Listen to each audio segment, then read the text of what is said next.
শুভ শুভ সকাল। দেখো আমি আড়তের থেকে পাতা বৈরাগী মাছ নিয়ে এসেছি। দেখতে পেয়েছি এক একটা কি বড় বড়,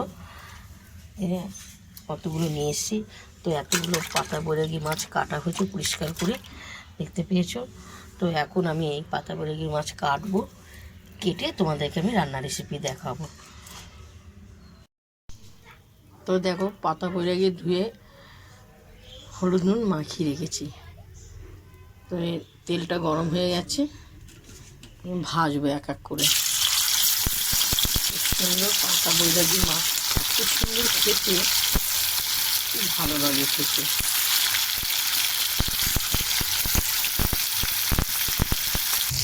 তো দেখো আমি একটু করে দেবো। এগুলো তোমরা ভেজে ডালের সঙ্গে খেতে পারো, ডালের সঙ্গেও খুব ভালো লাগে।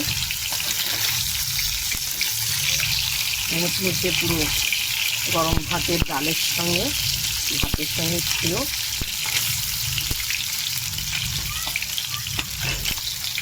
গরম সব ভাত। তো দেখো এতগুলো ভাজা হয়েছে, দেখতে পেয়েছো খুব সুন্দর চানাচুরের মতো মুচমুচে হয়েছে। মনে হয় সব খেয়ে নিতে ইচ্ছে করছে। তো দেখো আর এই কটা ভাজলে আমার হয়ে যাবে। তো পরিমাণে একটু তেল দেওয়া হলো,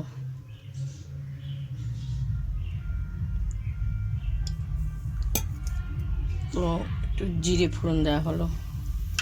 মাছগুলো সব ভাজা হয়ে গেছে। এরপর এক এক করে আমি আলু দেবো।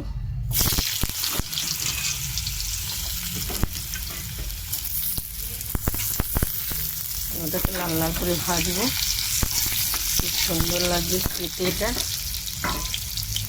পাতা বৈরাগী মাছ। তো দেখো এখানে আদা বাটা আছে, দিয়ে দেওয়া হলো। এখানে পেঁয়াজ কুচি, কাঁচা লঙ্কা ফালি করা, রসুন, টমেটো কুচি দিয়ে দেওয়া হলো। লাল লাল করে ভাজা হবে সব একসঙ্গে।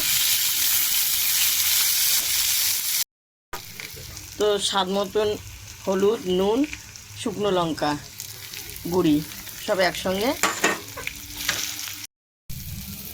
তো দেখো ভালো করে কষানো হয়ে গেছে আলু পেঁয়াজ। তো এবার স্বাদ মতন যতটা পরিমাণে জল লাগে দিয়ে দেওয়া হলো।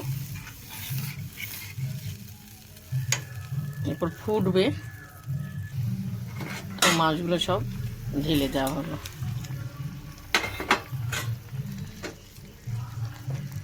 খুব সুন্দর গন্ধ বেরোচ্ছে।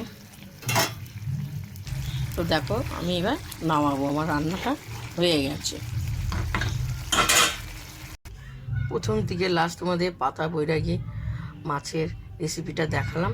তোমাদের যদি ভালো লাগে আমাকে লাইক দিও, শেয়ার করো, কমেন্ট করে জানাও। অবশ্য ভুলে যেও না, ভালো লাগলে দিও দিদি ভাইকে। তো চলো এখন গরম গরম আমরা খাবো, অপূর্ব লাগবে খেতে।